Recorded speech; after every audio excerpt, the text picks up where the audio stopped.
নমস্কার, আমি গায়ত্রী। আমি চলে এসেছি আর একটা ভিডিও নিয়ে। আজকের রেসিপি হলো, আমি দেখুন এই যে মালপোয়া কিংবা চান্দোসা যা বলুন আপনারা, সেই পিঠা বানাবো। এবার কিভাবে বানাবো সেটা আপনারা দেখতে থাকুন। প্রথমে এই যে দুধ নিয়েছি, এবার দুধটাকে ভালো করে জাল দিয়ে নিয়েছি। চিনি নিয়েছি, চিনি, চালের গুঁড়ো, সুজি আর একটু এই যে ঘি নিয়েছি, আর একটু সামান্য একটু লবণ। এবার আমি এটা আগে থেকে চালের গুঁড়ো আমি চেলে রেখেছিলাম, পরিমাণ মতন চালের গুঁড়োটা দিয়ে দেবো।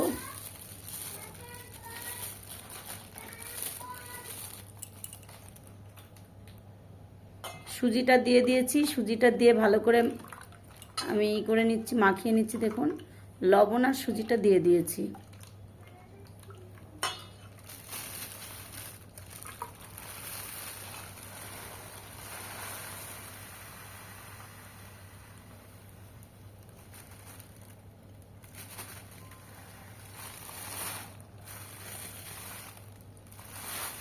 চিনিটাও দিয়ে দিলাম।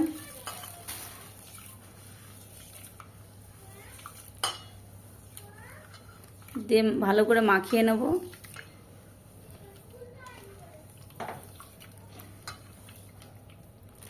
মাখিয়ে কিছুটা সময় রেখে দিতে হবে, কারণ চিনিটা গলতে হবে তো, ওই জন্যে।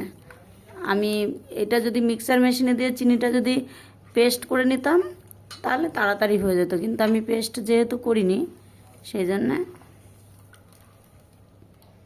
এবার চালের গুঁড়োটা দিয়ে দেবো।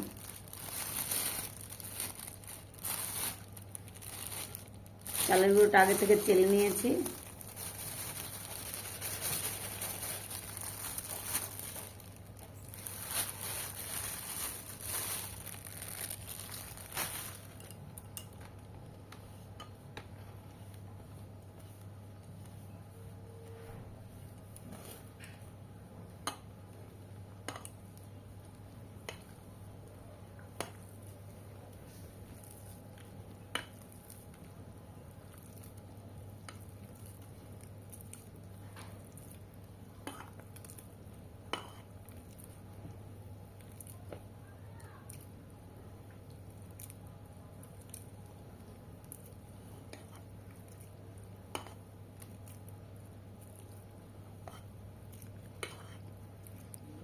এইভাবে, যাকে মালপোয়া কিংবা চান্দোসা, আমরা চান্দোসা পিঠা বলি, এইভাবে চান্দোসা পিঠা করে খাবেন, খুব টেস্ট লাগে।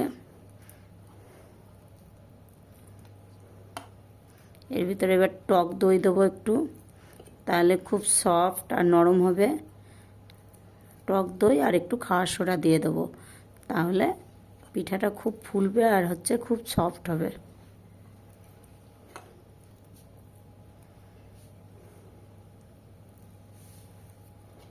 আর এই গোটাগুলো সব ভালো করে হাত দিয়ে এই যে মাখিয়ে, এই যে গোটাগুলো সব করে নেবেন। তাহলে কি দিলাম? দুধ, আগে থেকে দুধটাকে ভালো করে জাল দিয়ে রেখেছিলাম।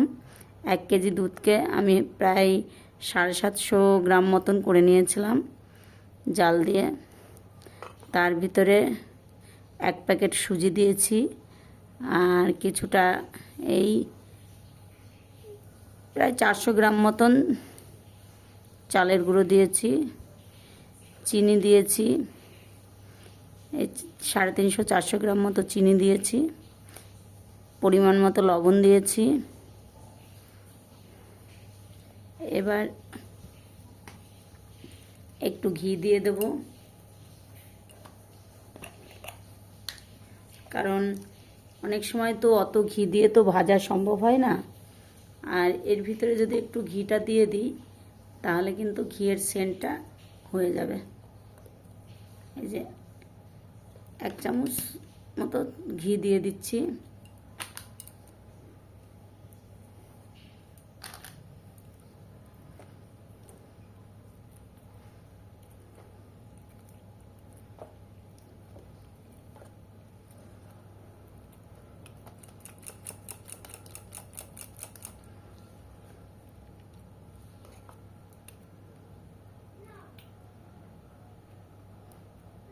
তাহলে আমার মালপোয়া বানানোর জন্য যা যা উপকরণ লাগে আমি সব কমপ্লিট করে রেডি করে নিয়েছি। আপনারা দেখতে থাকুন। আর টক দইটা দিয়ে দেবো।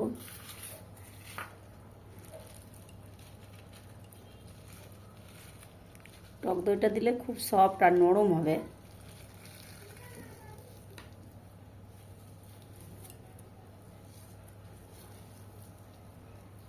পঞ্চাশ গ্রাম টক দই ছিল।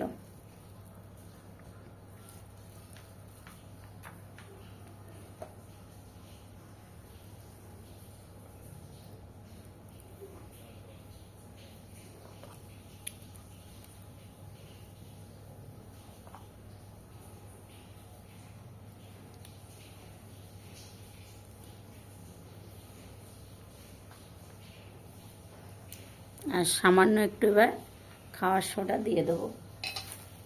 এটা খাওয়ার সোডাটা একদম সামান্য দেবেন, কারণ যেহেতু টক দইটা দিয়েছি।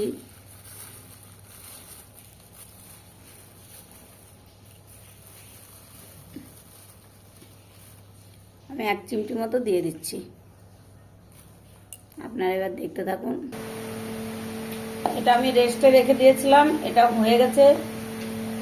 এবার গ্যাস অন করে আমি কড়াই বসিয়ে দিয়ে তেল বসিয়ে দিয়েছি।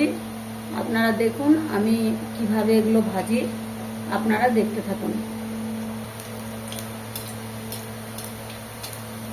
দেখুন কি সুন্দর ফুলছে।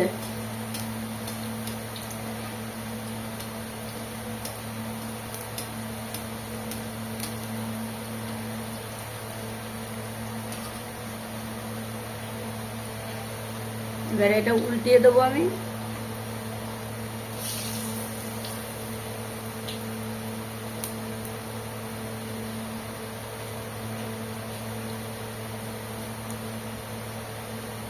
কি সুন্দর ফুলেছে একদম।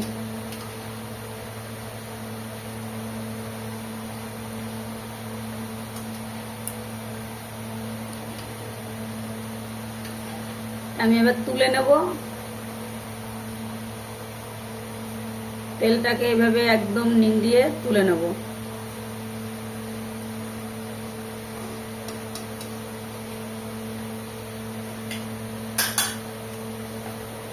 আর আরেকটা দিয়ে দেবো আবার।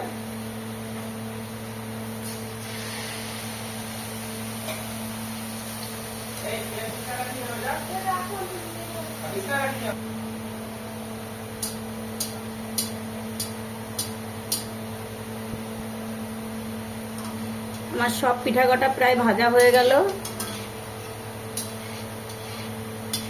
এই শুকনো পিঠাগুলোকেও আবার আরেক রকম ভাবেই করতে পারেন। দুধকে বেশ করে তেজপাতা, এলাচ, চিনি দিয়ে একদম ঘন করে জাল দিয়ে এবার এই পিঠাগুলোকে বেশ করে সাজিয়ে রেখে সেই মালাই, মানে পুরো মালাইও হবে না একদম, কিন্তু সেই দুধটাকে সেই পিঠার পরে ঢেলে দিয়ে খেতে খুব টেস্ট হয়।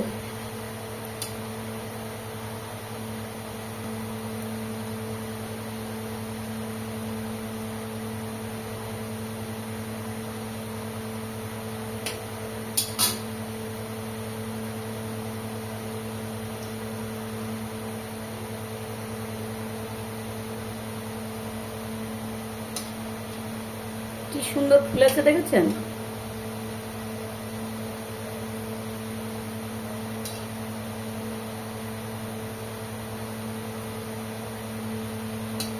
এইভাবে দুধের এই পিঠাগুলো এইভাবে করে খেয়ে দেখবেন। শুধু শুধু খাওয়া যায়, প্লাস আবার দুধ যদি ওইভাবে জাল দিয়েও যদি ভেজানো যায় দুধে, তাহলে খুব ভালো লাগে ওটাও। কিন্তু দুধে ভেজাতে হলে দুধটাকে ধরুন 1 কেজি দুধকে জাল দিয়ে প্রায় 250-300 গ্রাম দুধ বানিয়ে ফেলতে হবে। তারপরে এলাচ, তেজপাতা, চিনি দিতে হবে। দেখুন সব কত সুন্দর হয়েছে, একদম ফুলে একদম দেখুন নরম, কি পুরো একদম কেকের মতন, কিন্তু নরম, প্রচুর গরম,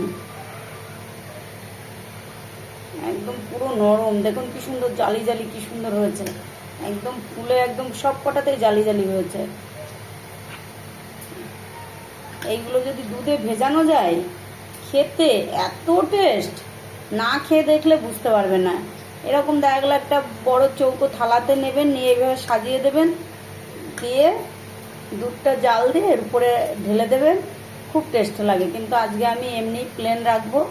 মেয়ের বায়না হয়েছে সন্ধ্যাবেলাতে টিফিনের, ওকে এখন এটা করে দিতে হবে। ওই জন্য ছেলে মেয়ের বায়না শোনার জন্য আমি তাড়াতাড়ি ঝটপট এটা করে দিলাম রান্না, এই রেসিপিটা। তাহলে কে কোথায় থেকে দেখছেন আপনারা লাইক করবেন, কমেন্ট করবেন, শেয়ার করবেন, সাবস্ক্রাইব করবেন। আর এই নিত্য নতুন এরকম রেসিপি পাওয়ার জন্য আমার চ্যানেলটিকে ফলো রাখবেন। আর আপনারা যদি ফলো না করেন তাহলে তো আমি তো এরকম নিত্য নতুন রেসিপি দিতে পারবো না। সেজন্য আমার চ্যানেলটিকে ফলো করবেন। Tata, bye bye. বড়দের প্রণাম, ছোটদের বুক ভরা ভালোবাসা রইল। আপনারা সবাই ভালো থাকবেন।